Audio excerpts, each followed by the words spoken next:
So thank you for coming to the Philanthropy Breakout. How many people snuck in? Out. Get out. So we have some, if you saw the breakout this morning, I won't do long introductions because you saw my introductions of folks.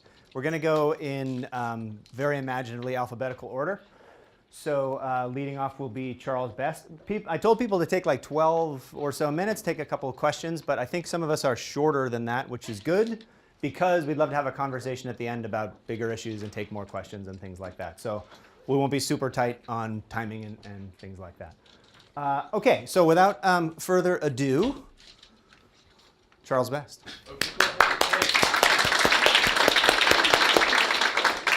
OK, cool. Hey there, Mike, thank you so much. All right, let me jump right into it and see if we can give back a couple minutes of time to your Q&A. So hopefully some of you are familiar with DonorsChoose.org. We got started 16 years ago, years before crowdfunding was a word, but you could think of us as Kickstarter for public school teachers, especially those in low-income communities. And here's why we hope that you'll start rocking out on our data. In short, it's because teachers at 2/3 of all the public schools in America have created more than 1 million classroom project requests on our site. These are I'm not going to read the stats on the slide, so I'm telling you a couple of stats that are not on the slide.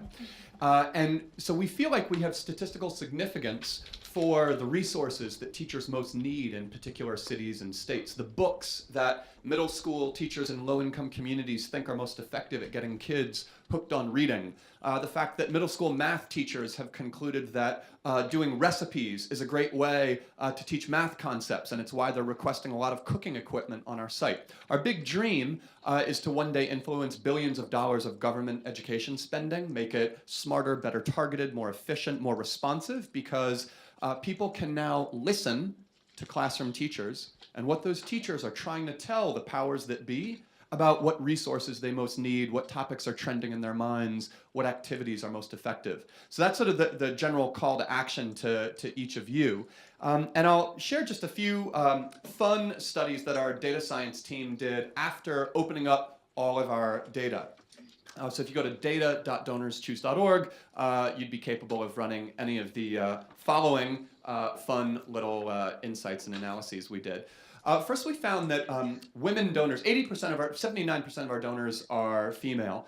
And when we looked at their distribution of giving over the course of a year, we saw that women tend to give to classroom projects over the course of a school year, whereas men tend to donate to classroom projects on holidays and special occasions. And this has nothing to do with being at work or not being at work. 10:30 a.m. is the highest point of giving on our site. And many people think that's because you've gotten to work, you've had your coffee, now you're doing like that first stop off at a news website and you're giving to a project. So our hypothesis was that altruism comes naturally to women, but men need an external stimulus to remind them to be philanthropic in the case of that day. We found that people with certain astrological signs have very different giving patterns in terms of the size of their donation and the frequency of their giving, and it's statistically significant. And we have no hypothesis as to like what's behind this. Now I want to. Deb and I were talking about some of the studies, including one showing that you're much more likely to donate to hurricane relief if the first letter of that hurricane is the same first letter as your name. So seeing that study, we were inspired to randomly assign our donors to 3 different poems on Valentine's Day. The first poem said, "Roses are red, violets are blue. We heart this teacher and hope you do too." And we would show a compelling classroom project request right underneath that poem, chosen based on our urgency algorithm, which tries to identify the most compelling and also the most time-sensitive project on our site. Donors might also have been randomly assigned to get a geo-targeted poem. "Roses are red, violets are blue. Give to a teacher in a classroom near you."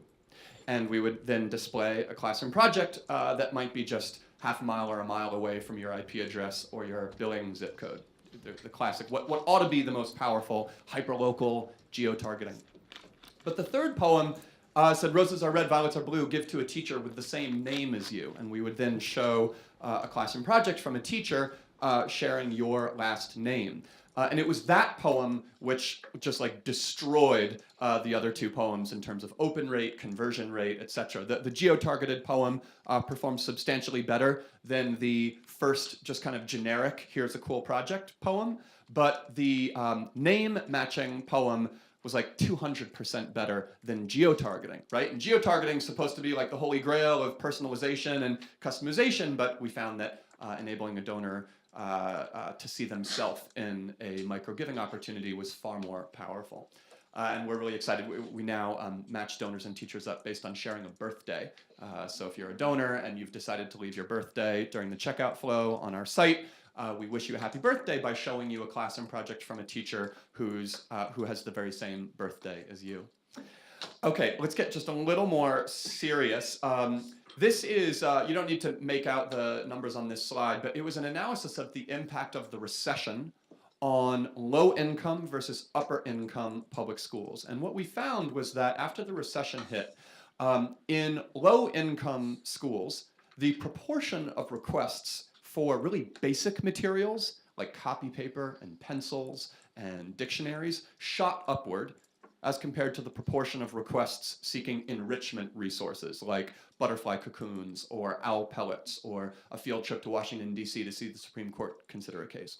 Whereas in upper income public schools, the recession led to no such increase in the proportion of requests for really basic materials. And so in these classroom projects, you had manifest the regressive, disparate impact of the recession, which our data indicates left kids in low-income public schools without basic materials like books and paper and pencils, whereas kids in upper-income communities whose schools may have still been struggling, nevertheless had the basics in their classrooms.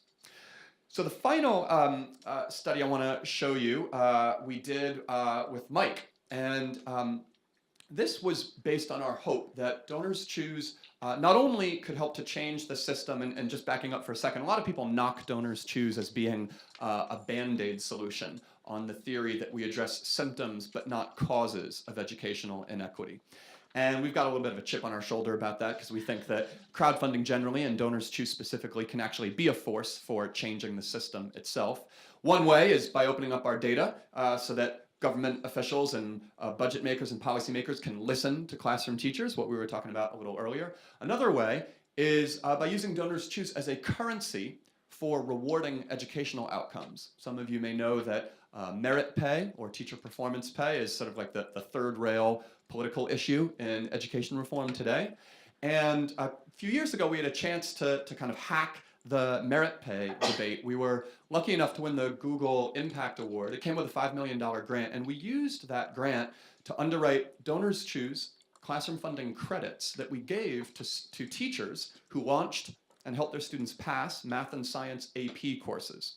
So the way this worked was any high school teacher in a low-income community who raised their hand to say, I'm going to start a calculus AB course, I'm going to start a physics AP course, they were given upfront Donors Choose classroom funding credits. You could think of it as an altruistic signing bonus so that they would be able to fund their own classroom projects and get the graphing calculators they would need to teach calculus AB or build the lab that they would need to start teaching biology AP. And then at the end of the school year, every student who passed their math or science AP exam unlocked $100 of Donors Choose credits for their teacher. So if you're one of these participating teachers and 20 of your students pass the calculus AB exam, you get a $2,000 Donors Choose funding credit to spend on your own classroom projects or on your colleagues' classroom projects.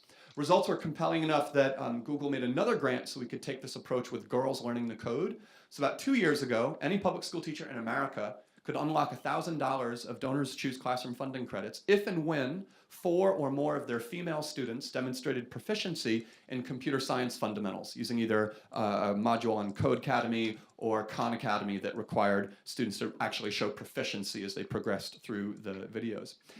And what was really exciting to us was that teachers and teachers' unions responded really positively to this kind of new take on performance pay, because by switching the currency with which the reward was paid from cash money to classroom funding credits, We were speaking to teachers' hearts rather than to their wallets. We were saying, if you do something awesome with your students, you should be able to further transform your classroom as you see fit. You can imagine what the dynamic was like for students who could say, you see that classroom library? I got that for our classroom when I passed the Calculus AB exam. That field trip we went on yesterday, I made that possible when I learned how to code. So we ran a test with Mike where we were hoping to show that offering donors choose classroom funding credits would be even more powerful than cash.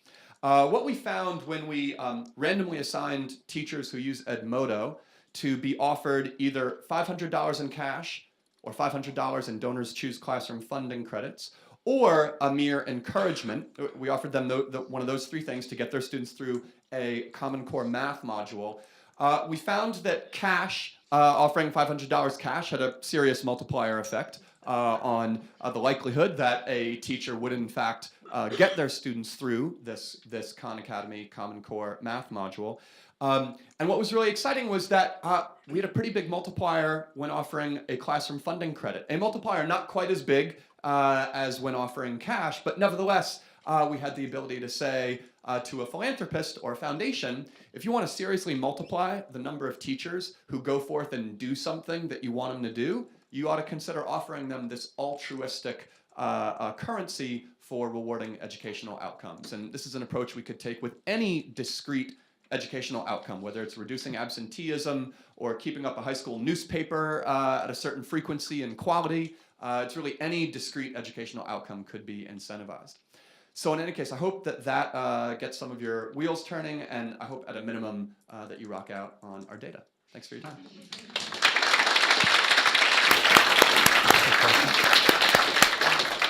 A couple of questions for Charles. So that last study was super interesting. So it looks like the cash incentive was actually better than the classroom funding. Is that right? It was.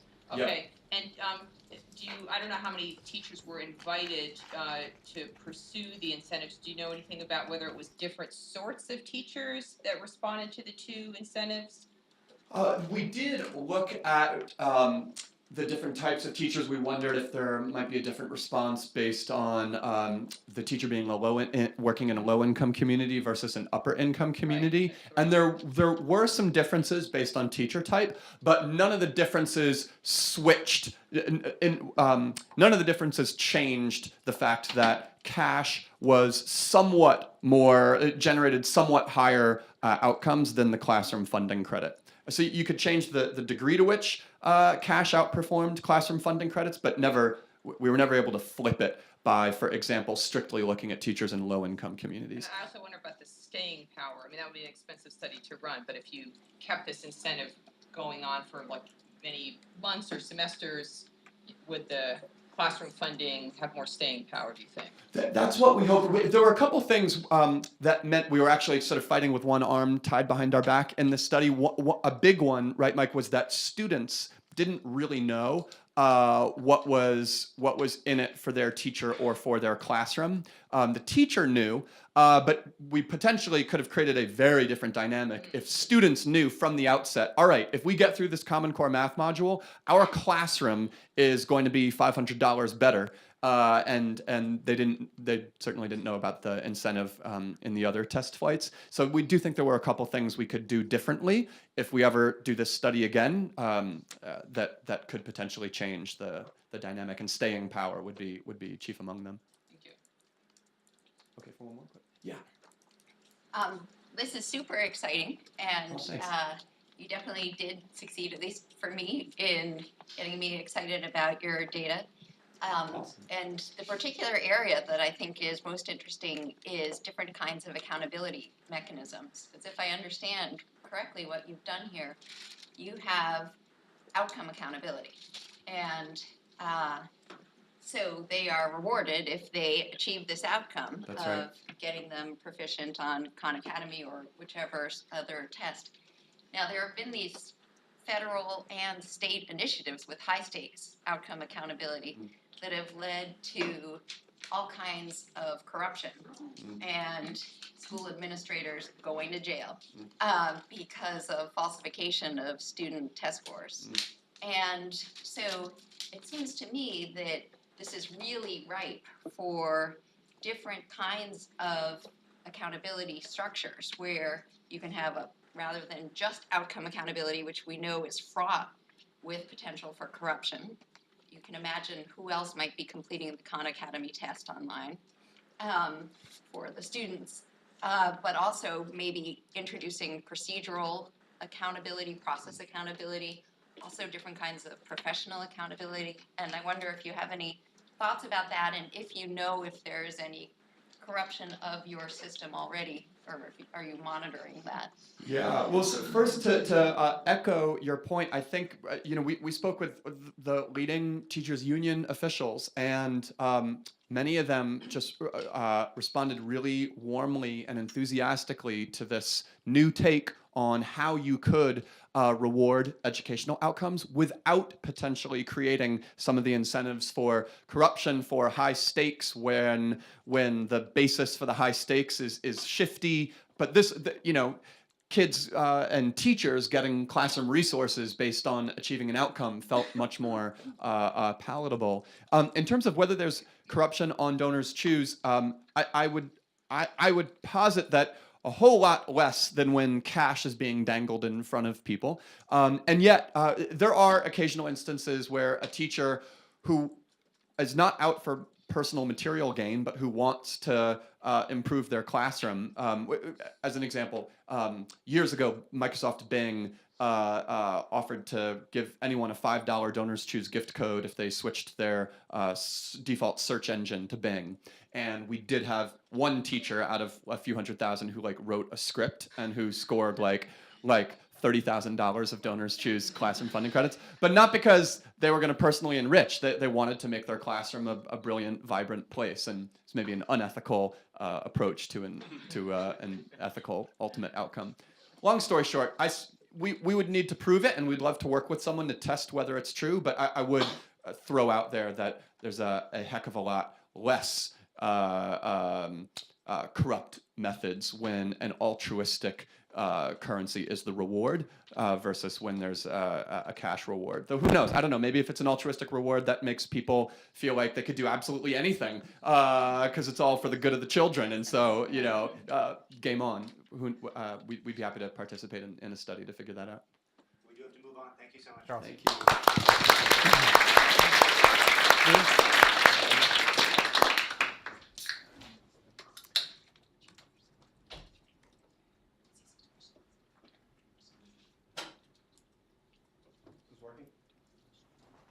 Hello?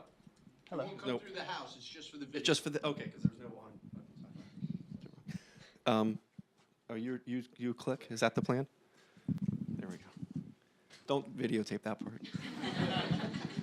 Okay, I'm going to start again.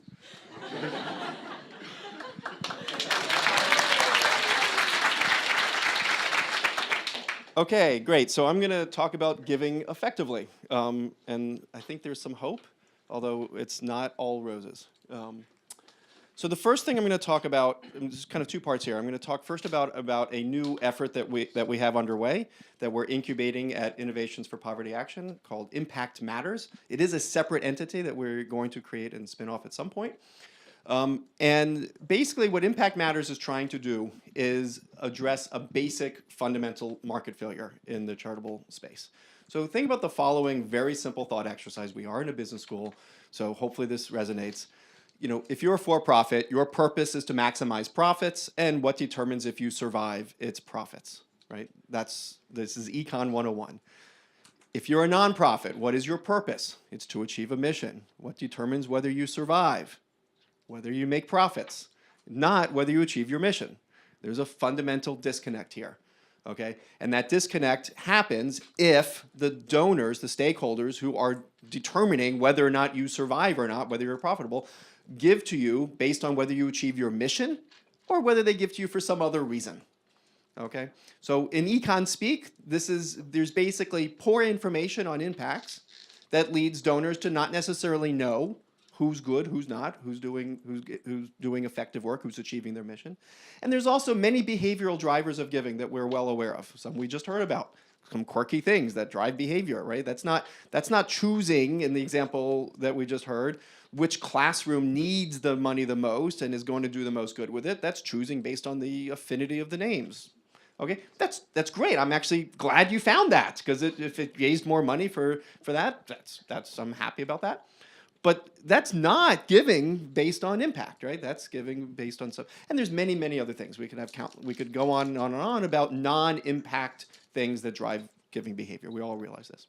So, but that basically leads to an adverse selection problem, which leads to a misallocation of resources. There's definitely donors out there, I call them skeptical altruists, who are skeptical that things actually work. And so their reaction isn't just to be driven by behavioral things, but their reaction is probably to just go and buy a fancy watch or a yacht if they're really rich, or another home. Whereas if they actually knew that, no, this program over here, right there, actually works, they might shift more resources towards charitable giving. So this leads to a basic market failure that is both about an under-provision of in aggregate of charitable funds raised, but is also about a misallocation of the wrong things getting funded. Okay, so what are we doing at Impact Matters? Is we're making an attempt to try to tackle this by creating a market for impact. So we're very small right now. We have ambitions to grow. What we are doing is creating an impact audit. An audit is a short-run engagement, about 3 months, and we basically produce 2 reports out of this: a public report that goes to the world, the internet, the world, for them to see. And we're trying to then, as we grow, we will do a lot of work to try to engage consumers to get this out there. So ideas from behavioralists are quite welcome for figuring out new channels and ways of getting this out. The second is a private report that goes back to the organization. One of the things that I think is missing as a separate note with a lot of the charity rating systems that are out there is that, well, there's a few things missing, but one of them in particular is that the charity doesn't get too much out of it, aside from the report.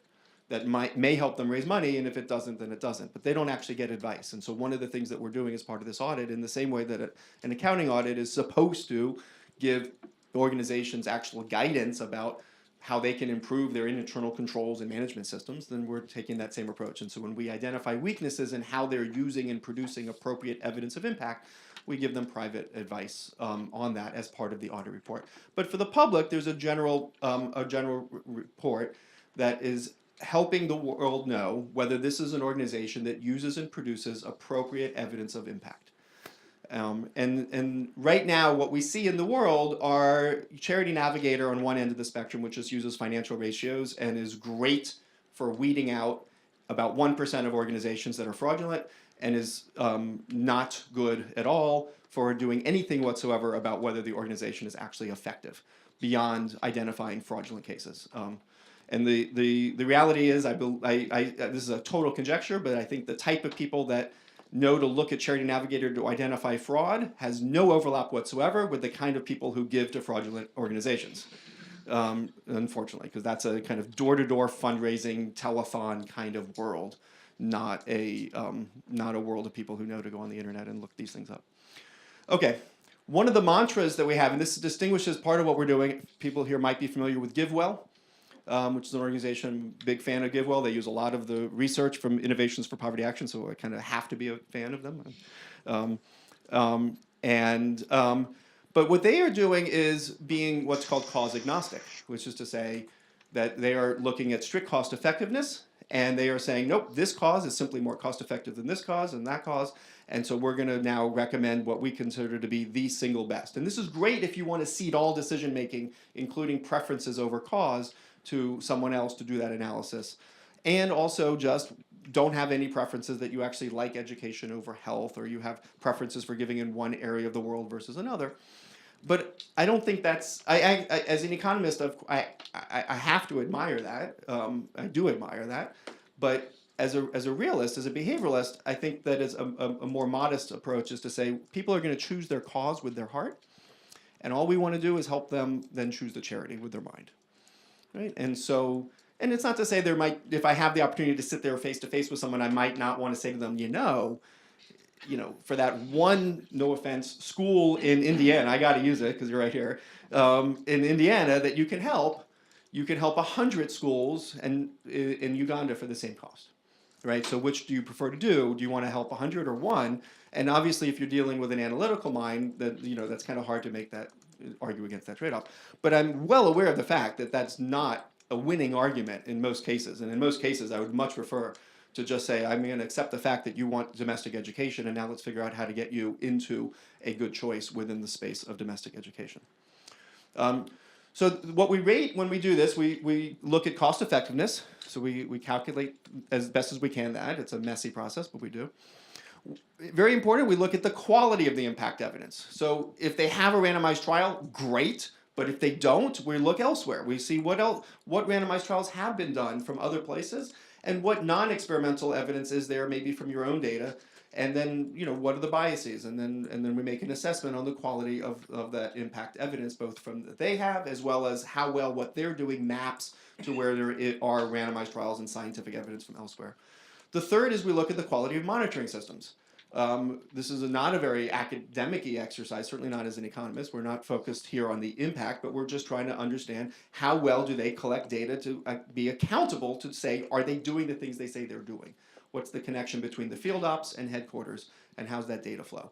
And that's really important for just being a well-run organization. You can see 7 organizations run the same idea with very different quality implementation, and this is about trying to get a sense of that. And the fourth is, are they a learning and iterating organization? Did they run one randomized trial 27 years ago and they're still doing the same thing? Odds are that's probably not the best then anymore, and people have learned how to do something better. Are they iterating? Are they learning? So, can this actually lead to higher donations? So I'm on to part 2 of the talk. How am I doing on time? Awesome. So part 2 of the talk is brief. Here's one experiment we did that gives me hope. It gives me a little bit of hope that you can move some people towards effective giving. So I did a randomized trial with Freedom from Hunger on their business training program. It was I started this when I was in graduate school back in 2001. We published it. It looked fairly good for them. And generating some positive impacts. We then ran a randomized trial. They basically did this as a favor for me. No one really thought this was going to work. So we ran a randomized trial with their current donors to say, and we had a control that was an emotional appeal, a very standard emotional appeal. This is doing business training for entrepreneurs in Latin America, and it had a story about Maria and her pig farm, and is that a term, pig farm? But whatever, she's raising pigs and getting some business training. And so it told the story, right? And the treatment told the same story, but shortened it a little, just took out a couple paragraphs, and then inserted, and we did a randomized trial, blah, blah, blah, and we had a little sentence about selection bias, although not using jargon, and saying, we had a positive impact on boom, boom, boom, these things. Okay, so what did we find? We found on average, if we had a little more time, I would do a little poll and we could do a little quicker, but I'll tell you the punchline. We found no difference whatsoever on average. But here's the kind of neat thing. It was very heterogeneous. So what we find is, for the people who had previously given a lot, they actually responded positively and they liked the appeal. For people who gave very little in the past, they actually went down and they gave less. So it wasn't just a null effect, it was less, right? The average effect is null. So if you just looked at it simply, which is actually the way a lot of charitable fundraising in the real world gets done, very little heterogeneous treatment effects get examined. And there's, I think, a lot to be learned from doing that because people are not the same. And here we find the small versus large. What do we think is happening there? So here's one idea, and this is crude, their ability to map those results to theory, but here's one theory that this maps to, which is to say people who are small donors are more likely warm glow givers. These are individuals who join, who send money to participate in a charity, and they feel good participating in that charity. And you don't really get too much extra return when you're a warm glow giver. You actually prefer to give to lots of little charities rather than say, well, what's the most effective, and I'll just send all my money there. So if you're giving to lots of little charities and you're warm glow, why do you not respond rather than respond negatively? Well, it could be that just putting forward the idea of scientific evidence makes you, it does one of two things. It turns off the emotional triggers which make you give, or it actually makes you realize, holy crap, I never thought about it. Yeah, some of this stuff might not work. And even though this thing just said it did work, what it does is it puts in your mind that uncertainty and makes you wonder. Whereas the people who are previously giving a lot, they might be thinking harder about their gift, being a bit more analytical about the gift, and likewise responding positively. Okay, so 2 areas we want to take this. So there's 2 areas for potential collaboration. I don't know exactly who all is in the room, but let me. My understanding is that's a lot of the purpose of this gathering. It's mainly people from Charity Navigator. That's fine. The first is we want to conduct impact audits to build more ratings. This means we need nonprofits to participate, and we need donors to fund them. That's our basic model for doing these. Is to have we'll have some core support, but then we commission the audits from donors who say, hey, I really like this charity, and I want to either supplement my gift to them by paying for an impact audit, or use it as a screening device. The second is we want to do more research on effective communication. So for nonprofit partners, it's how to get donors to respond about evidence of impact, who to target with which appeal, so how to understand that heterogeneity within one's own data. One key question I think is critical on this is, does aid effectiveness spill over to others? So if you promote yours as being effective, this might be great for getting you more money. I want to know whether that comes from some other nonprofit or whether you're buying a less fancy watch or no watch at all. I think that's a very important question for us to understand from a societal perspective. You might promote effectiveness and it just shifts, it makes you realize not only is this working, but that means something else might not be. It's just an important fact for us to know. On the corporate employee fundraising side, there's a lot of employee giving that does create, there's believed to create stronger corporate communities. How to encourage within that construct effective giving could be very exciting, I think. So that's it. Thank you very much.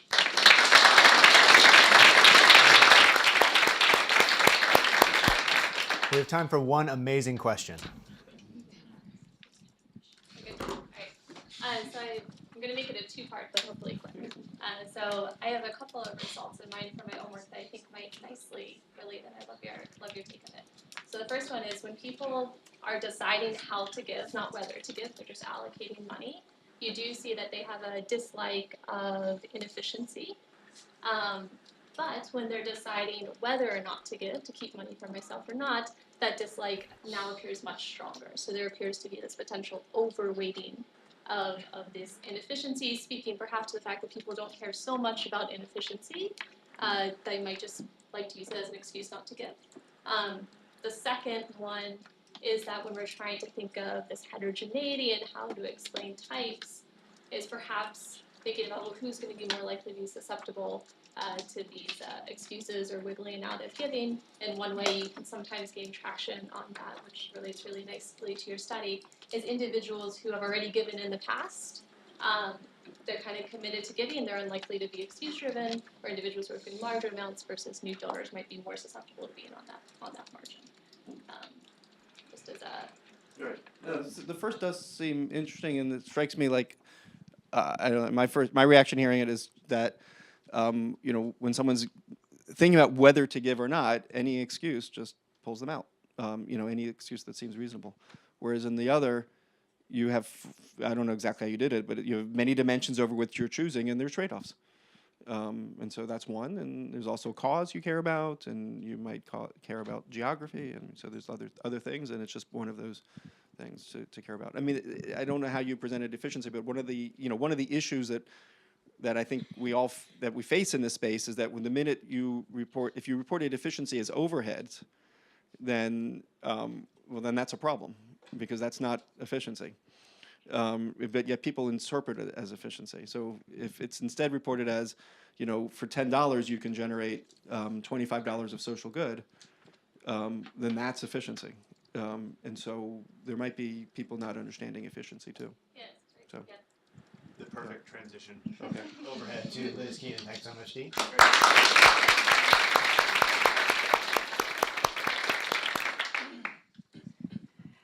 Good morning. So yes, that was a perfect lead-in to overhead aversion. So today I'd like to share with you a little bit about some of my explorations in motivating donors to give. The first is a project in which we worked with a large education foundation to basically get around the problem of individual donors' aversion to overhead. So imagine you had the opportunity, or you were actually considering giving to one of 2 hunger charities. Charity A reports some outcomes that they've had, but they also describe very clearly on their website how their funding is allocated. So when they receive a donation, you find out that 95% of what you give is going directly toward the food programs, maybe purchasing food and things of that sort, whereas 5% is being used to cover what we would call overhead, which are the administrative and fundraising costs associated with running that charity. Versus Charity B gives similar information about what they've been doing, but then instead their breakdown of their allocation of donations is 50% goes toward the impact or the cause-specific programming, whereas 50% then is used on supporting the charity's operations. Which one would you want to give your money to? So if you're like most donors, you might choose Charity A, right? In the face of poor information about impact, as Dean was talking about, donors tend to lean on this type of information to make their donation decisions. And then also, as discussed earlier, this is not necessarily reflective of the efficiency of the organization. And so it could be guiding dollars in directions that may not make the most sense if we really do want to care about the impact in the end. So we ran a couple of different studies, one of which was done in the lab. And we wanted to know, sort of, is it really just about the percentage of overhead that people are turned off by? Or is it the idea that their money is being used on it, specifically my donation? And so we ran this study in which we presented information about a charity. The overhead information was the same across all the different conditions, but in one case, their donation was going to be allocated in the way that the allocations were typically described, whereas in another case, it was told that a generous donor has covered the overhead for you. So you know what the overhead is, it's 50%, but you won't have to pay for that. People were just as likely to give in that condition as if there was no overhead at all. Right? So it's this thought that, well, it's not maybe as much about the number itself, but it's the idea that my dollars are being used on that overhead. And so we wanted to take advantage of that in the field and think, well, if we cover the overhead for them, maybe we can get more people to give.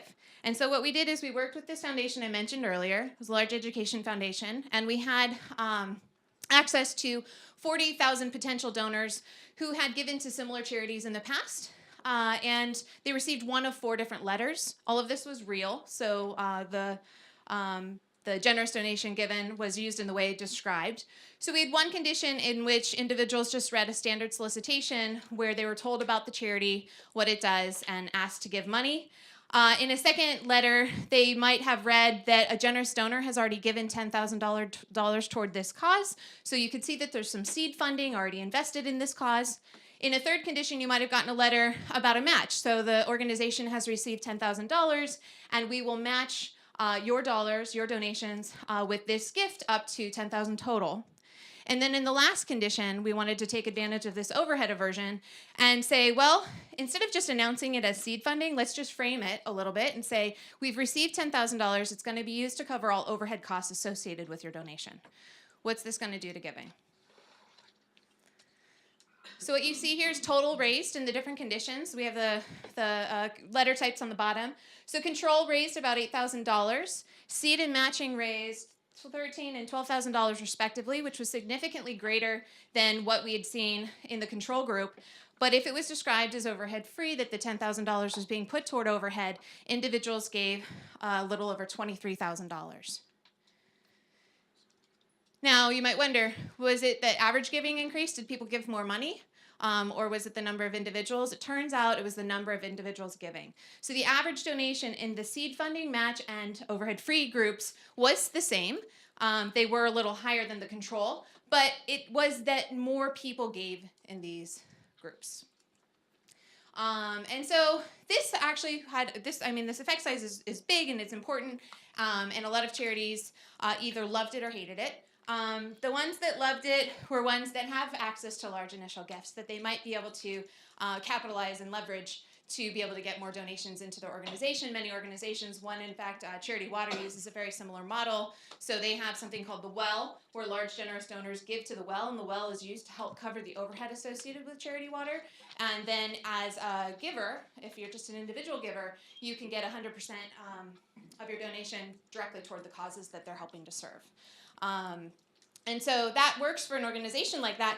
But then there's others who say, we've worked so hard to convince and communicate with our donors the importance of overhead, that we need this to survive, that this is an important thing to support, that it can be just as impactful to give to that as you would give toward the food purchased for the hungry child. And so we realize it's not necessarily a sustainable implementation or sustainable intervention to use. And so what we've been trying to do is try to figure out ways to really deal with overhead a little bit more directly and actually focus a bit more on impact and allowing donors to have impact.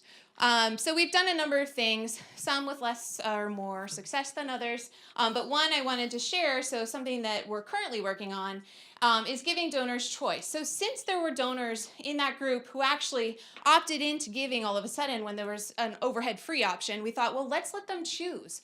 Maybe there are those who would never give if they knew their money was going to overhead. Maybe there are those that would not give because they don't like the proportion and they want to move that around a little bit.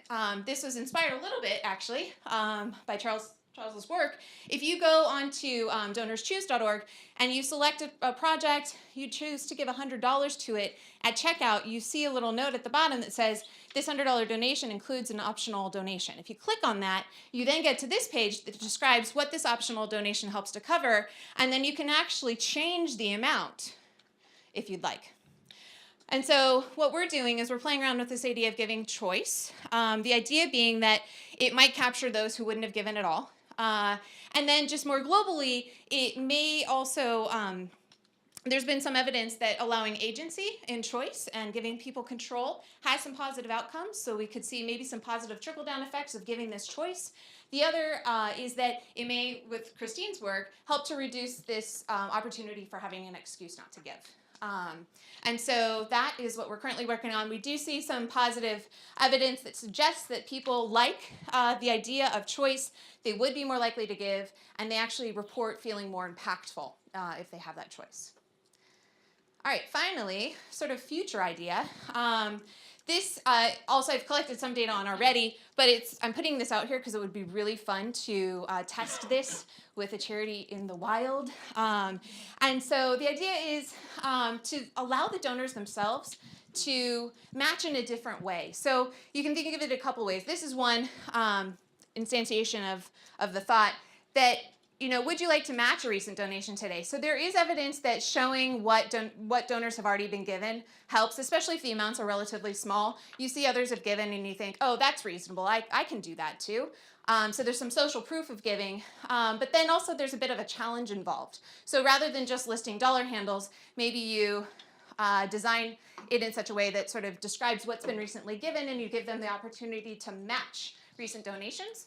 And this also gets around the idea that for matching you need a large gift initially. You don't, right? You can kind of capitalize on what you've already been receiving.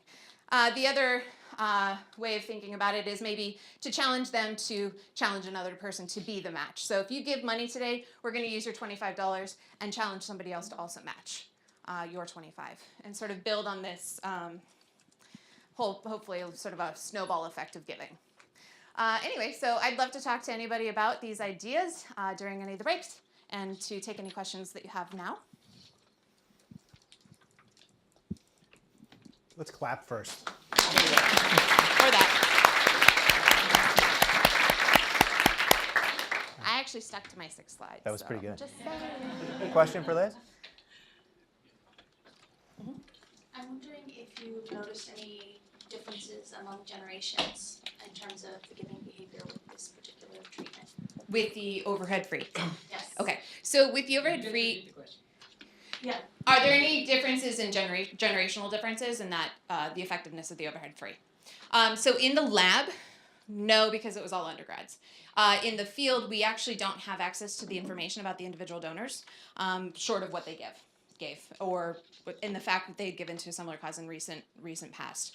But I ran 3 replications of the overhead free with 3 new charities in the fall, and I actually have those data. So I haven't been able to dig into the ages yet, but I'll take a look. I don't have an answer for you. It will be interesting. Mhm. Just, I'd love to talk more about it. That'd be great. Thank you. Yes. I'm wondering if the work on where you give people agency of choosing what kind of overhead they would like to give, and in your example there, is it that everyone feels more impactful, or is it only the ones that confirm that they don't want to give overhead anyway? Or are the people who say, well, I'm willing to cover 15%, just as likely to say, I've done something really good today? That's a good question. I don't have data yet that would necessarily tell me that answer. Right now, it's all been hypothetical, and sort of just like how likely do you think people would be to give, and how impactful would you feel? But if I break it out based on those who, if I give them the choice, right? If they select into doing it or not, and then take a look at the impact, that would help answer that question. Great. Out of time. Thank you so much.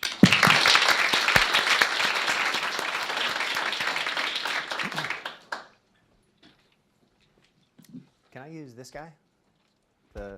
Okay, awesome. So I should have said at the beginning again, in case you weren't here in the morning, but my goal with the present something you already have done, present something you're working on, present an idea, is to start collaborations. So if you hear things that are interesting, either actually with academics or organizations here, please reach out to folks, because we always want to test our crazy ideas in the field. I love I already told Liz, but I love that be a match thing, because it's totally going to work, which is cool. Okay, so my favorite finding, I wanted to start with this because it informs the other stuff that we've done, is a paper that's old now with Liz Dunn and Lara Acton, where the initial idea, Liz's initial idea was, does it actually make people happy to give? And so Lara, who was a grad student at the time, she's now a professor at Simon Fraser, that's how long it's been, went out on campus at UBC and gave people envelopes filled with cash, which was awesome to begin with, because we had never done that before. And some people had a slip of paper that said, by 5 p.m. today, spend this money on a bill and expense or a gift for yourself. And other people had a slip of paper that said, by 5 p.m. today, spend this money on a charitable donation or a gift for somebody else. And the only other thing we did was we put different amounts of cash in that. So some people got $5 and some people got $20. That's Canadian money. That's real money. Is anyone here from Canada? I don't have a joke. I just was curious. Sometimes I make fun of Canada right now, but I won't. So Americans are like, that looks like Monopoly money, and I don't know who that lady is. So we've got 4 groups of people, 5 for yourself, 20 for yourself, 5 for somebody else, 20 for somebody else. Call them up that night. What'd you do with the money, and how happy are you with your day? Lots of predictions you can make. One easy one is like $20 people happier than 5 because 20 is more than 5. You could say that personal people, because, I mean, free money for yourself, amazing. Having to give to somebody else, not so good. We thought, of course, we'd see the opposite, which is that you'd be happier if you gave. I'll just show you quickly what the stuff people bought. Liz calls it tchotchke in the personal condition, so people bought junk for themselves, basically, stuff they didn't really need. People in the pro-social condition bought cooler stuff, like a stuffed animal for their niece, I think. People gave money to homeless people, money to charity. We're good scientists, so you might think maybe it's just that stuffed animals are cooler than earrings, and that's why those people are happier. Amazing thing happened, though, is that give a college undergraduate $5 at 9 a.m., and they just crazily go to Starbucks. But what's cool is some people go to Starbucks and buy coffee for themselves. Some people go and give it to somebody else. Again, you could think coffee for yourself, awesome. Watching someone drink your coffee, not awesome. But we find at the end of the day that people are happier when they give, and the amount of money doesn't seem to matter that much. We didn't do like you get $1 million for yourself. I'm sure that would be awesome. It's not that money never matters, obviously. But at least in this range, it seems like giving makes you happier than spending on yourself. And the reason that I started with that is because it actually informs, the ethos of that informs everything we do, which is when we design interventions to encourage people to give to charity, we're trying to design ones that are fun and happy.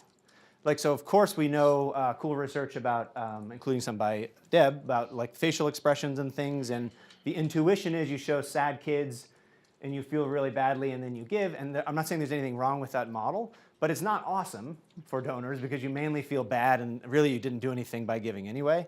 So we tried to design interventions that are cool. Like people are like, oh my God, that's really fun, I want to give. And hopefully along the way they've actually become more altruistic. So the ongoing research is a project with Grant Donnelly and Duncan, who's at MIT. Grant is standing in the back. This was a project with a local retailer who were giving people, they give a lot of money to charity. And Waltham is a town around here. They're like a membership club. And so it's one of those places where you buy like 800 pounds of spaghetti kind of places, so think of that. And they were giving lots of money to charity, and they were giving people when they came in this slip of paper that said, hey, we're giving a lot of money to charity. Here's the ones we're giving to this month. And they were hoping that people would be like, "Man, that's really nice. I should buy more stuff," to say thanks for doing that. And nothing happened. And why? Think about if you went into a store and got a slip of paper like that. You would probably look at it, read it for a sec, and then like bottom of the cart or trash, or like why would you hang on to it? As compared to a very, very simple intervention that we did, which you probably already guessed, which is when you come in the store, we say, which of these do you want to vote for? And the one with the most votes gets the most money. Importantly, it's not that the other ones get none, because that made people upset. It's that it gets the most. So everyone still wins, but you get to pick who gets the most. And what we see in this very simple intervention is that people buy more stuff in the store when they get to vote. I think it's like $10, $8 or $10 or something like that. So it's not like they double and these are huge basket sizes, so it's not like they buy everything in the store, but it's $8 or $10 for the cost of a piece of paper and like golf pencils. That's all it costs for the retailer, but it has an impact on their behavior. And to Dean's point actually about heterogeneity, it turns out that you could think, so who does it work best for? New customers or loyal customers? You could imagine either, right? Like new customers don't know the store that well, all of a sudden this happens, now they really love it. Whereas loyal customers already like the place, so it doesn't matter. It turns out it works especially well for loyal customers. So the people actually that they really would love because they get membership renewals and things, that's who it works really well for. That's my ongoing one. How am I doing? You have 7 minutes. Oh, great. The other cool thing about this actually is that we looked at what they bought in the store. And it turns out, hopefully I'm right about this, they buy more store brand products. Yeah, so it's like if you're deciding between local store brand or like Bounty or whatever, you're a little bit more likely to say, oh, I kind of like this store, maybe I'll buy a little bit more of what they do, which also helps them on the back end. Okay, now for the ongoing, it's a little ongoing in the lab, but we want field data for sure. This is a project with our now recently former student, Kate Baraz, who's going to ESA, and my colleague, Leslie John, here at Harvard Business School. This is an idea of Kate's that was another one where she came in and said it, and we were like, oh my God, that's totally going to work. So it was exciting. And her idea was, she called it pseudo-set framing. And the idea is that people love to complete stuff for whatever reason. Like when new quarters come out or something from the US Mint, people are like, I got to get them all. I need all the quarters. I don't know why, but people are like plates with like birds. They're like, I need all the bird plates. And until they get the last plate, they're like, it's worthless. Like I need everything in the set in order to be a happy human being. At least it's a very maladaptive behavior, obviously. But she had this idea that maybe people like to complete things even that have no meaning. So at least there's 50 states, so like you need 50 quarters to have 50 states. But Kate's idea is that you could just make up any set you wanted, and people would be like, oh, I should totally finish that. And the idea that she had was just to show people pie charts that fill up. And that if you had a pie chart that was kind of halfway filled, you'd be like, ugh, I better fill it. So the first experiment that she did, which was amazing, was she had screens with dots, like hundreds of dots on them. And you were supposed to count the number of dots and enter the correct answer. And the cool thing was you didn't get paid. So you could just not do any of the dot tasks. So in a control version, she's just like, count some dots. And people are like, nope, don't count any dots. They do one, and then they're like, wait, what the heck? I'm not going to count any more dots. But she did one where she showed them, thanks. She did one where she showed them a pie chart. And when they did one, they saw a pie chart with one part, 4-piece pie chart, and one was filled in. And then people did 4. Crazily, like 30%, like 2%, I'm making it up slightly, but it's like 2 to 5% in the nothing, and like 30% in the pie chart one do 4. And only 4. Like it's not now they like dots, they're like done, nice. And then she was gonna do it where she popped another one up, but that was mean. So just this idea that making something up for no reason, we'd be like, that feels good. And you can feel it in your mind actually. It's like, nice, done with the pie chart. So the original idea that she had was based on this. You know when you're at the supermarket and they're like, would you like to give $1 today to this charity? And they kind of vaguely explain it. And you're like, I already gave $1 last week. Like I don't wanna give another $1 because I already did this. Her idea was, what if the display actually said, you'd given once before, and the display said that? And now you're like, oh, well, I've only given once, and obviously I should give four times. But it doesn't make any sense why it would be 4. And the cool thing is, like, it's a pie chart, right? So you could be like that, or that, or that. And people will keep trying to fill it up. So the, maybe that's too extreme. So the experiment that we did was sort of a quasi-field experiment, but we'd love to do with a real organization, is Kate found this organization where you can write cards to lonely elderly people, like in nursing homes and other facilities, and they really get the cards, and it's an amazing, awesome thing to do. And she thought, let's use that as our dependent measure. Let's have people write cards and really deliver them. And the very simple thing that we did was, in the control condition, we just said, we're trying to get a lot of cards, and we're going to send them. And we said, after they write one card, we say, hey, thanks, you've completed a card. Would you like to write another? People are like, nope. No, I'm done. I already did a good thing for the old people. Like, I'm good forever with old people. Or, within each package, we are batching the cards in sets of 4. No explanation for why, just that. And it said, thanks, you've completed 25% of one batch of cards. Would you like to write another? And now way more people write 4 cards, and only 4 cards again. So again, it's not that they like old people. They like filling up a set, but by encouraging them to do that, we can actually make them more likely to complete all of these tasks. So that's something where you can think about it in so many contexts where you just show a pie chart. And by the way, it's better than a progress bar. You know how progress bars fill up? That's not as cool. There's something about the pie chart filling in people really like. It's like done and finished, and now it looks awesome. So we have some field data from Global Giving, which is a nonprofit we worked with a bit. They did this amazing thing, but before we'd even chatted with them, Kevin Conroy, who's an amazing guy, had this idea that, thank you, that you can give to many continents with Global Giving. It's like, there's an entrepreneur in some country in South America that you can give to, and they were trying to get people to give more, and they made up a set. They said, did you know that you've given to 4 out of the 6 continents? Which is like, what does that have to do with anything? And then they recommended projects from a continent you hadn't given to, and people are way more likely to give to the continent that they haven't given to, because now continents are technically a real set of things in the world, I understand, but they're certainly not usually relevant for donors as like, man, I'm really low on Africa, like I need to. But when you present it as a set of things, then you can imagine people are like, well, I've already given to North America, I should totally now give to another continent to make sure that I've done that. So that's something that we'd love to do with an organization as well. And with that, I think I am done. Thank you.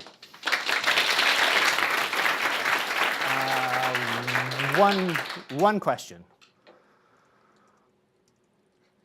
Yes. What do you think is like the limit of the size of a student set? Like, will people just kind of keep exerting effort indefinitely? What do you think? Yeah, I'm just curious, actually. Yeah, you have to think it caps out. But I actually bet it's much longer than we think. I bet it's many more than 4. Yeah. So we don't know. Like the one that I put up with that has like 32. I'm sure people are like, screw that. And in fact, if you think about it, it might be when it's so many, it might be demotivating because you think I could never fill all of it. So we haven't played that much with that. But one thing that Kate did do, which was great, is so you can have remember the dot thingy? You can have a pie chart where one trial fills up one pie piece. But you could also do like you need to do 5 of those to fill up one pie piece. So you can vary the amount needed to fill up a pie piece or the number of pie pieces. And you can do it with donations as well. So like imagine you're giving $10 to charity and you decided that. But now I say, well, $10 is only 1 pie wedge and there's 4 more to give 50. But if you were going to give 20, I could be like, well, 20 is only 1 pie wedge. You have to give 4 more to give 100. So it's really weirdly flexible, like what each behavior means. But we haven't played a ton with that yet, and I think it would be interesting. For interest of time, I will stop. And next up is Deb Small. I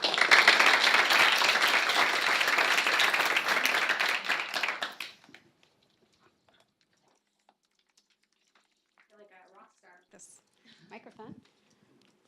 Okay, so the topic of my presentation is distorted altruism, which is something I've been working on for a very long time. So by distorted altruism, I mean charitable giving or altruistic behavior that fails to maximize social utility or do as much good as it possibly can. And so a lot of what I'm going to talk about, I think, dovetails with the discussion that we had with Dean earlier today, as well as Liz to some extent. Okay, so how should one decide where to give to charity? How should you make this decision? What's the right approach to thinking about this? There's 2 very different perspectives that I'll talk about. So the first is based in utilitarian philosophy. And it's been endorsed by the philosopher Peter Singer, who's kind of started this whole movement known as effective altruism. And so this quote kind of sums it up. It says, there's an enormous amount of suffering everywhere in the world. The question is, how can you do the most good with your charitable dollars? Okay, so that's the utilitarian view. We should figure out, as Dean is trying to do, how your dollars can have the greatest impact and allocate scarce resources to that so we can save more lives, do more good in the world. But there's another view that I think resonates with people, as Dean discussed. And so this quote is, this person has to be close to the cause that the charity is promoting in his or her heart. The first question that one should ask is, what turns me on? What do I really care about? Okay, and you can see how these two philosophies can lead to very different patterns of behavior. The old research that I'm going to talk about today, the sort of vintage study for my dissertation, looks at different forms of information and how this information influences giving. And what we did is this was kind of before internet studies and lots of things that have enabled more field experiments, but this is kind of a field experiment. So we approached individuals outside at public spaces, and we gave them an opportunity to fill out an unrelated survey in exchange for $5. And then when we paid them in $1 bills, and we gave them a letter, and the letter was from the organization Save the Children. We partnered with Save the Children. And this letter always told them that any money that they donated would go towards relieving the severe food crisis in Southern Africa and Ethiopia. So here the cause is held constant. Everybody's giving to the same organization. The money's going to the same place. But we varied the presentation of information on that letter. So in one condition, we merely presented a bunch of statistics about hunger and poverty. All true information, all information that Save the Children uses on their promotion materials. That's what we showed them. In another condition, we showed them this little girl. Her name is Rokia. She's also on Save the Children's website.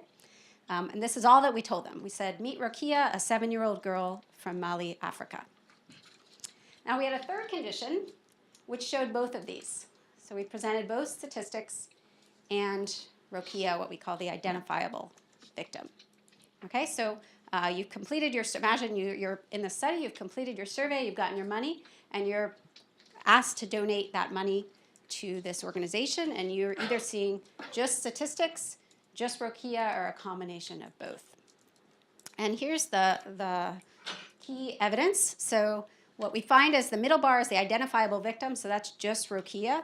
That is far and away the most effective pitch. So it does better than statistics, and I think somewhat surprisingly, it does better than providing both the statistical information and the identifiable victim. And we argue and have other evidence from other studies I'm not presenting here.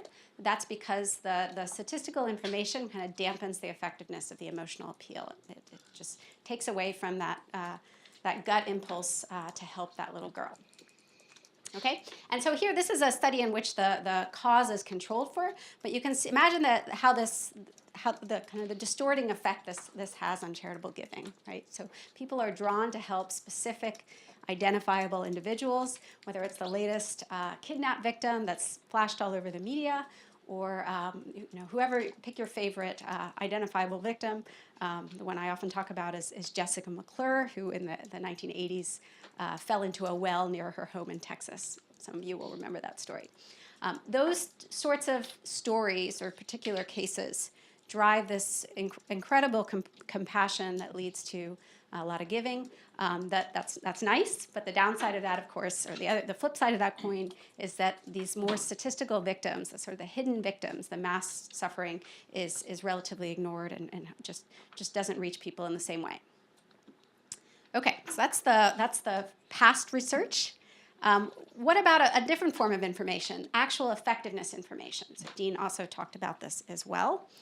So we've been looking now to see whether if you present people with effectiveness information, do they use it when choosing which charities to support?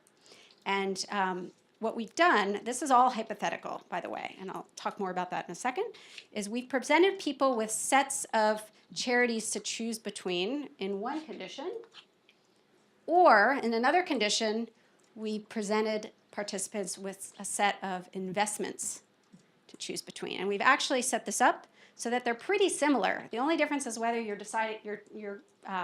donating money to a charity or you're investing money in the same amount of money for something for yourself.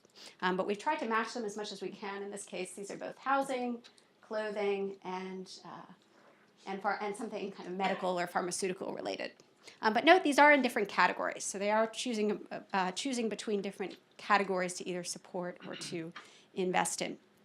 And for both of them, we tell them that an independent organization has rated each of these choice options in terms of how effective we are. And it's a longer story, but we've we've used different language across different studies to explain this, and we feel pretty confident that people understand what we mean by that. And so we describe it in terms of, in the investment condition, how much money they'll raise through this investment, and in the charity condition, how much good will be done per dollar donated. Okay? And then we randomize these ratings. You can see them, they're embedded in here. So it's not always that housing is the highest rated. That's just in this example. It's actually randomized. And the ratings are the same across the condition. So everything's the same. The only thing that's different is whether you're choosing a charity or an investment. And what we find is that in the investment condition, we're actually kind of surprised that this is as low as it is, because you think that everybody would want to maximize when they were investing their money. But that might be due to the fact that this is hypothetical, so maybe there's just a lot of people who aren't paying that close attention. But nonetheless, the large majority of people still are choosing the most effective option in the investment condition, but that goes way down in the charity condition. It's still better than chance. So remember, these are choice sets of 3. So 33% would be choosing based on chance. So some people appear to be using this information, but it doesn't seem like people are treating this decision of which charity to support in the same way as they're treating the decision of which investment to choose. This is clearly about maximization. This is not so much, right? And we have lots of other process evidence that examines this more closely. And it seems like people think of the choice of which charity to support more as like consumption, as a personal choice, right? Like, which restaurant do you want to eat at tonight? Which cause do you care about, right? So it's quite different. My new idea is actually the same idea, but I want to test it in a better way, and I hope that some of you might be able to help me. In fact, I might lean on Dean and his new organization. So the question is, can we do this in the field? And we haven't done that yet. We've done hypothetical choice so that we can examine the psychological factors and control for a bunch of things and manipulate a bunch of things, but we don't know how that will all play out when people are making real consequential decisions in the field. And so what do we need for that? We need a context where people can choose among a set of charities. We need validated effectiveness numbers to give them. We obviously wouldn't be able to randomize them like we've done in the lab, but we'd like to have some true numbers to give to people that are meaningful, and the ability to experimentally manipulate the presence and display of this effectiveness information to try to understand, first, will people use it? And if not, maybe there are better ways to display it or to provide that information in a way that's more compelling to people. That's all I have.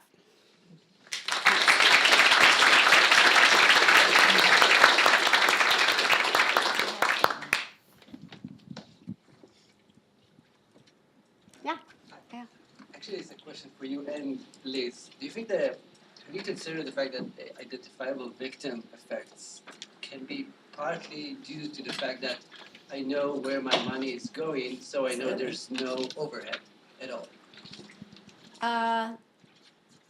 So absolutely that you have a tangible recipient of your money. Whether people are spontaneously thinking about overhead, I doubt, but if you ask them about their expectation of overhead, that's actually an interesting idea. It might be that people assume lower overhead when you present an identifiable victim. That might be rationalization for helping. I don't know if it's hard to know what's the order of causality there, but I think I agree with your intuition. Yeah, Gretchen. If I want to motivate myself to contribute to a charity in the long term, like there's nothing in it for me personally except the warm glow. So I have to pick what's close to my heart. So if housing is what's close to my heart, I don't care that it has a low effectiveness rating.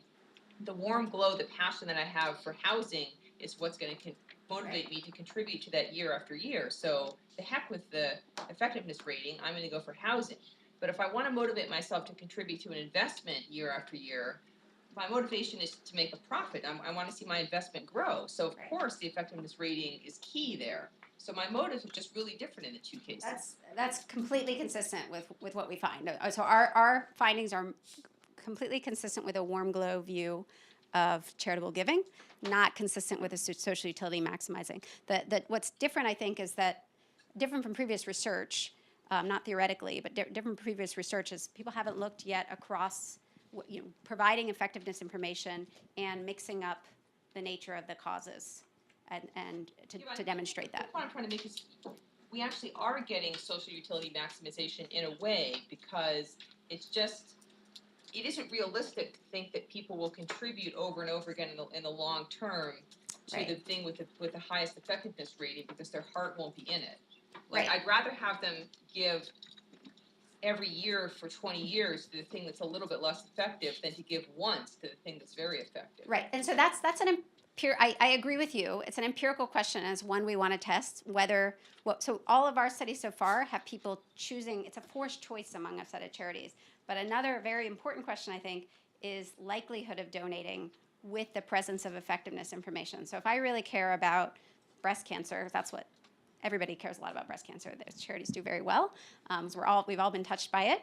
But I see that breast cancer organization has a low effectiveness score relative to some others. That might, I think, as you're suggesting, that might actually dampen my likelihood of giving it all, and so that has a negative effect from a welfare perspective. Right. And so it's one of the things we want to test is whether merely providing effectiveness ratings decreases the likelihood of donating at all if people are turned off by if people now can't justify giving to their favorite organization. Thank you, Dan.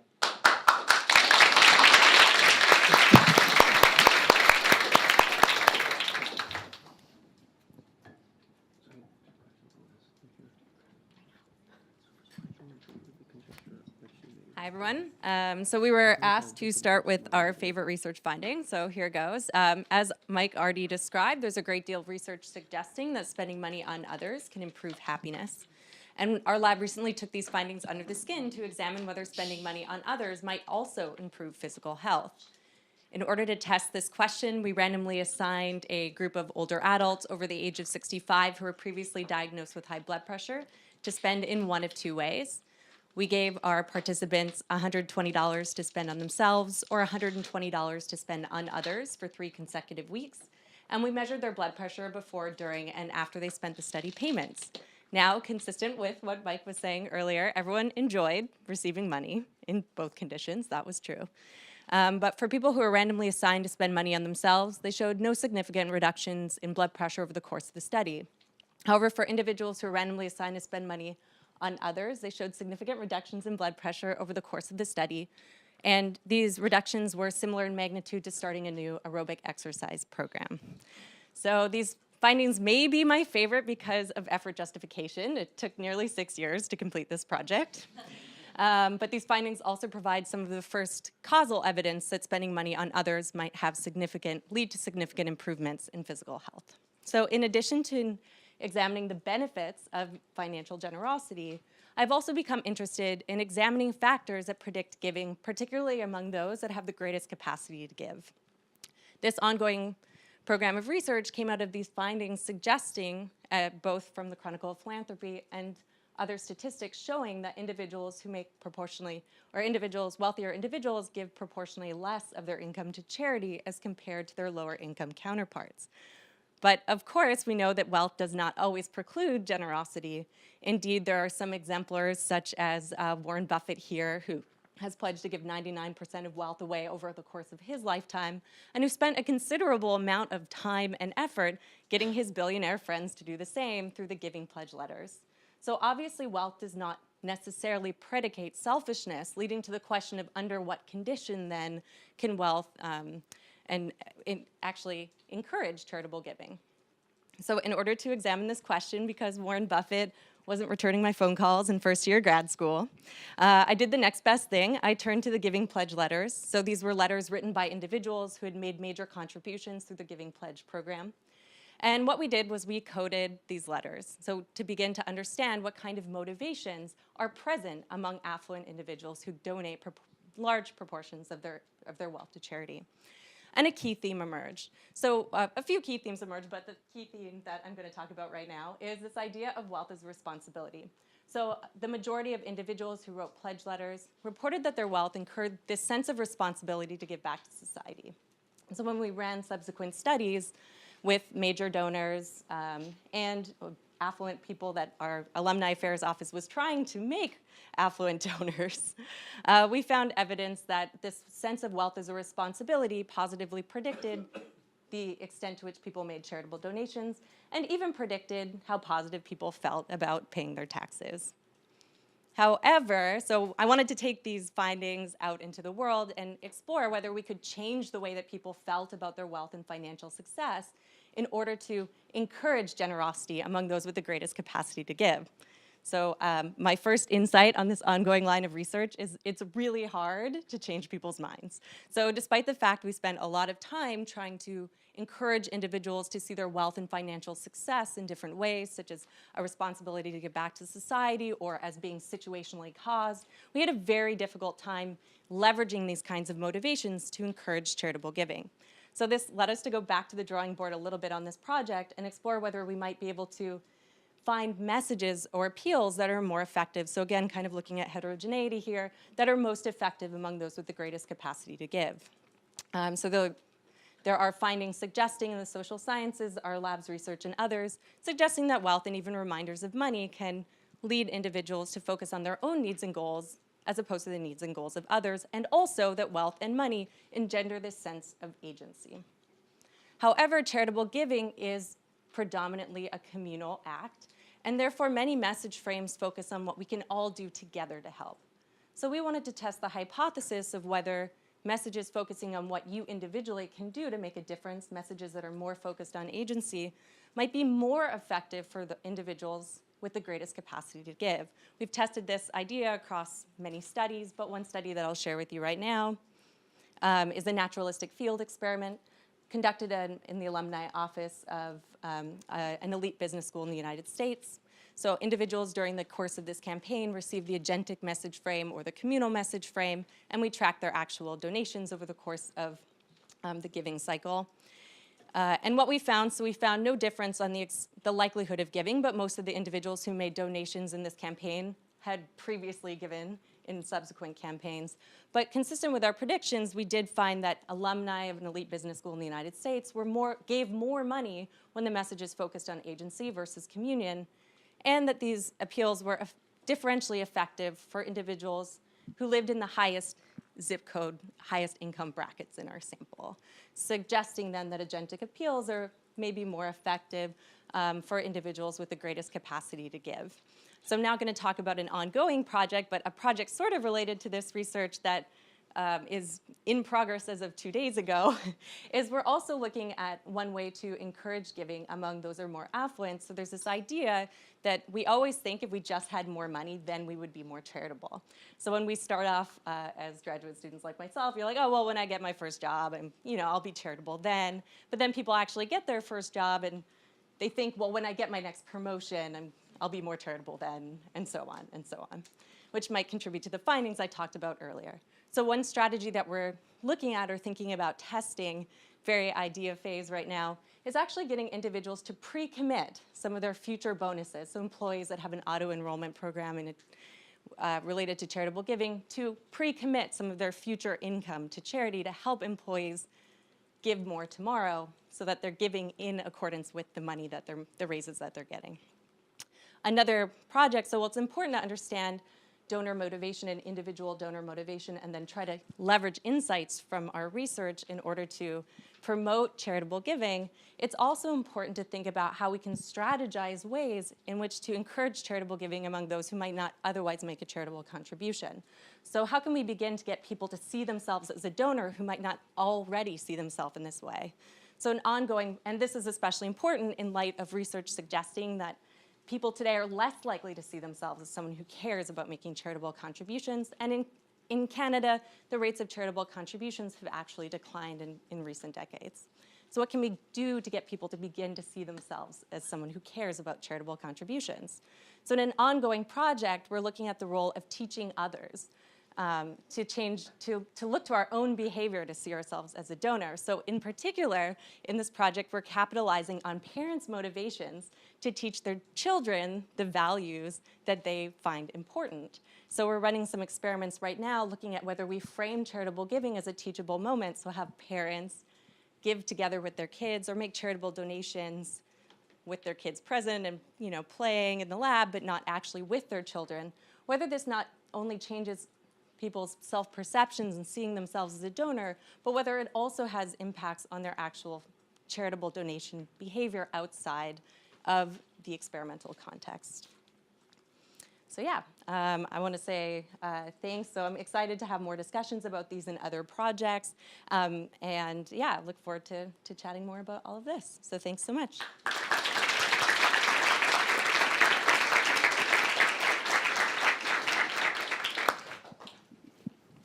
Questions?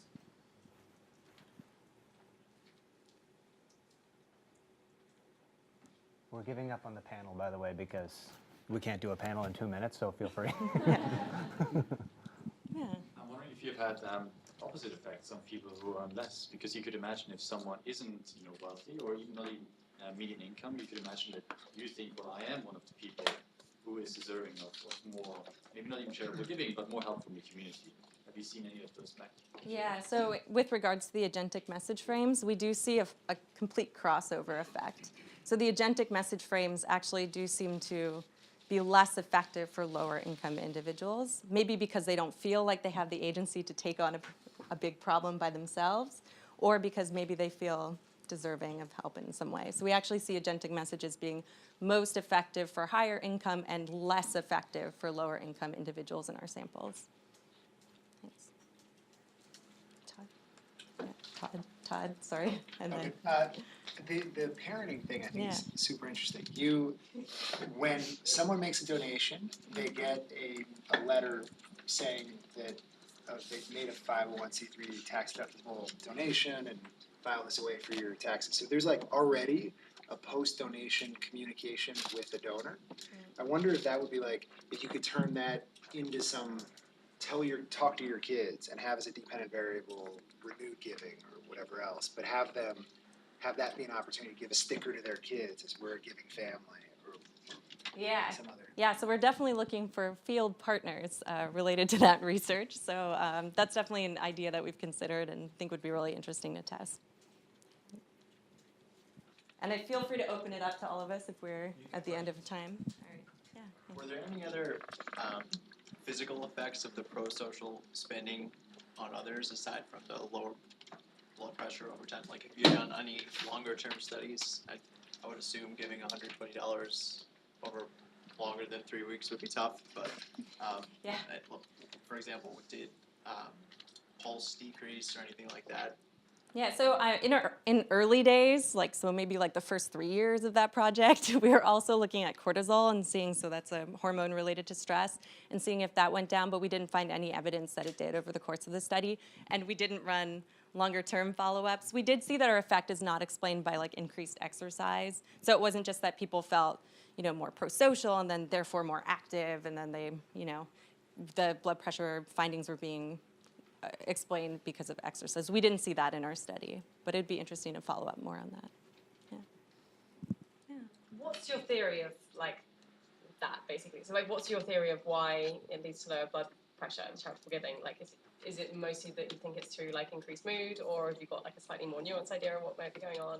Yeah, so this is the one study in which we did not show increased mood as a result of pro-social spending, in part because older adults are more consistent in the way that they report on their emotions. So we think it's probably just an artifact of differences in the samples that we usually test. But we did find some evidence here of a stress buffering effect. So there was a positive relationship between the amount of stress that people experienced and blood pressure for people randomly assigned to spend money on themselves, and that association went away. for individuals randomly assigned to spend money on others. And that's consistent with a lot of research in health psychology, showing that providing social support can be good for health, in part by protecting you against the impacts of stress in your day-to-day life. So although we didn't have a lot of statistical power to assess mechanism in our study, that's the best guess that I have based on the data that we collected. One more amazing question.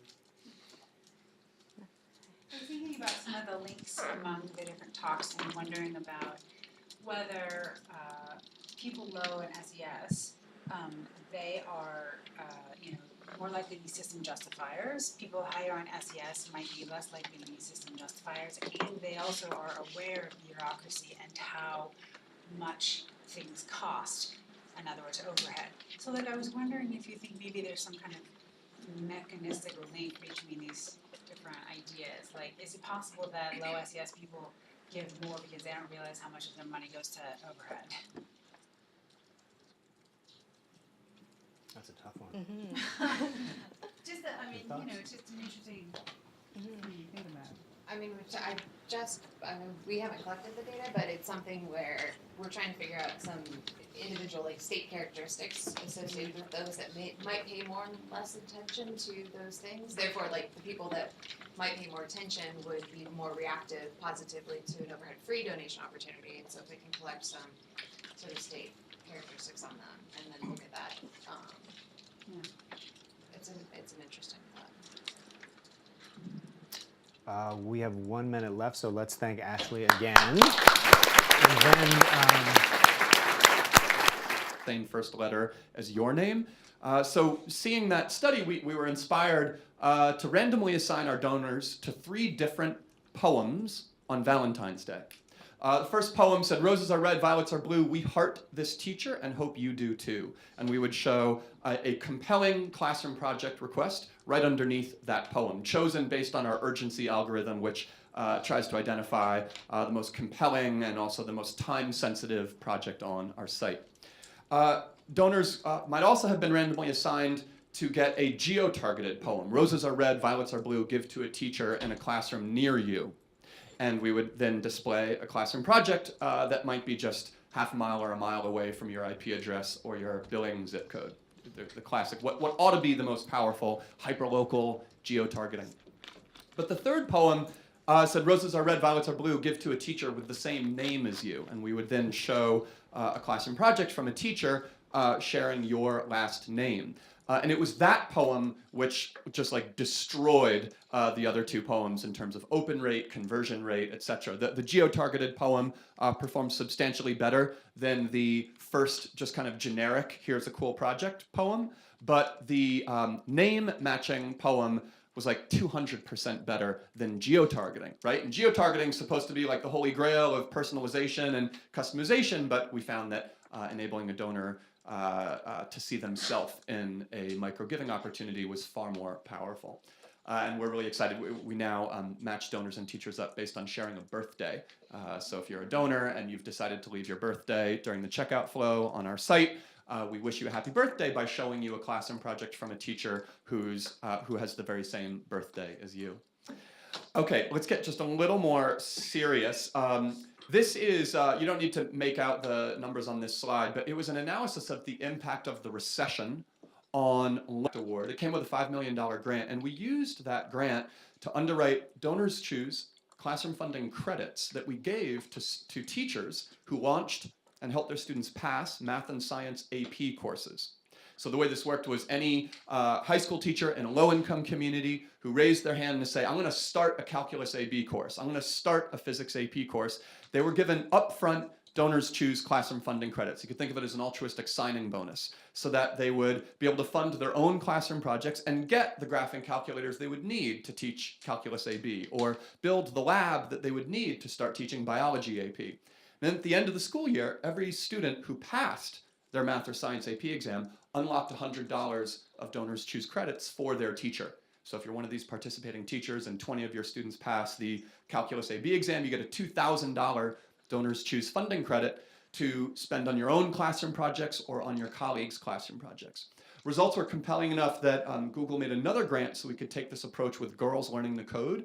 So about 2 years ago, any public school teacher in America could unlock $1,000 of Donors Choose Classroom funding credits if and when 4 or more of their female students demonstrated proficiency in computer science fundamentals using either a module on Codecademy or Khan Academy that required students to actually show proficiency as they progressed through the videos. And what was really exciting to us was that teachers and teachers' unions responded really positively to this kind of new take on performance pay, because by switching the currency with which the reward was paid from cash money to classroom funding credits, we were speaking to teachers' hearts rather than to their wallets. We were saying, if you do something awesome with your students, you should be able to further transform your classroom as you see fit. You can imagine what the dynamic was like for students who could say, you see that classroom library? I got that for our classroom when I passed the Calculus AB exam. That field trip we went on yesterday, I made that possible when I learned low income versus upper income public schools. And what we found was that after the recession hit, in low income schools, the proportion of requests for really basic materials like copy paper and pencils and dictionaries shot upward as compared to the proportion of requests seeking enrichment resources like butterfly cocoons or owl pellets or a field trip to Washington, D.C. to see the Supreme Court consider a case. Whereas in upper income public schools, the recession led to no such increase in the proportion of requests for really basic materials. And so in these classroom projects, you had manifest the regressive, disparate impact of the recession, which our data indicates left kids in low-income public schools without basic materials like books and paper and pencils, whereas kids in upper-income communities whose schools may have still been struggling, nevertheless had the basics in their classrooms. So the final study I want to show you, we did with Mike, and this was based on our hope that Donors Choose not only could help to change the system, and just backing up for a second, a lot of people knock Donors Choose as being a Band-Aid solution on the theory that we address symptoms but not causes of educational inequity.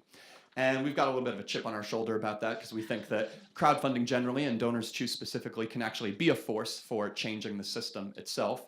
One way is by opening up our data so that government officials and budget makers and policymakers can listen to classroom teachers, what we were talking about a little earlier. Another way is by using Donors Choose as a currency for rewarding educational outcomes. Some of you may know that merit pay or teacher performance pay is sort of like the third rail political issue in education reform today.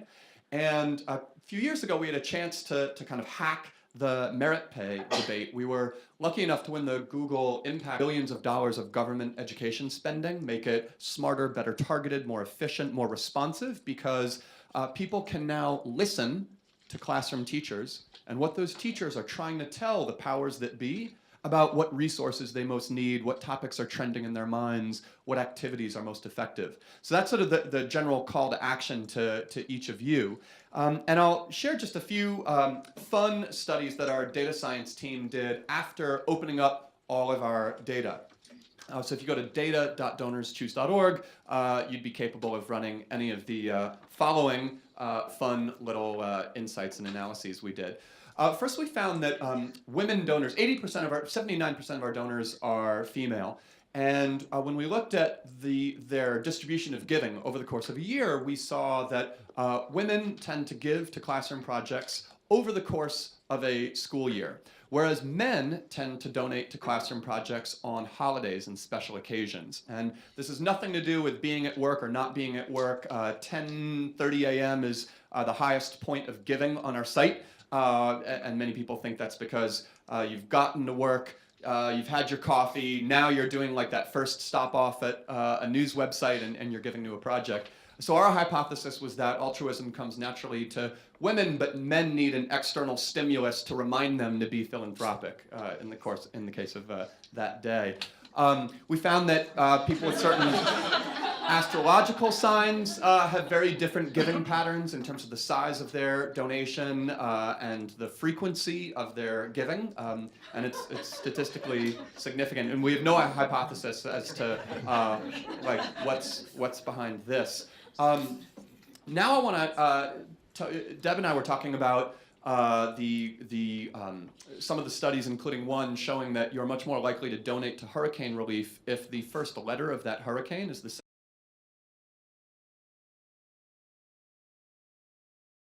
So thank you for coming to the Philanthropy Breakout. How many people snuck in? Out. Get out. So we have some, if you saw the breakout this morning, I won't do long introductions because you saw my introductions of folks. We're going to go in very imaginatively alphabetical order. So leading off will be Charles Best. I told people to take like 12 or so minutes, take a couple of questions, but I think some of us are shorter than that, which is good because we'd love to have a conversation at the end about bigger issues and take more questions and things like that. So we won't be super tight on timing and things like that. Okay, so without further ado, Charles Best.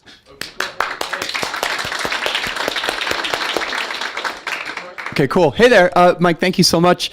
All right, let me jump right into it and see if we can give back a couple minutes of time to your Q&A. So hopefully some of you are familiar with DonorsChoose.org. We got started 16 years ago, years before crowdfunding was a word, but you could think of us as Kickstarter for public school teachers, especially those in low-income communities. And here's why we hope that you'll start rocking out on our data. In short, it's because teachers at 2/3 of all the public schools in America have created more than 1 million classroom project requests on our site. These are I'm not going to read the stats on the slide, so I'm telling you a couple of stats that are not on the slide. And so we feel like we have statistical significance for the resources that teachers most need in particular cities and states. The books that middle school teachers in low-income communities think are most effective at getting kids hooked on reading. The fact that middle school math teachers have concluded that doing recipes is a great way to teach math concepts, and it's why they're requesting a lot of cooking equipment on our site. Our big dream is to one day influence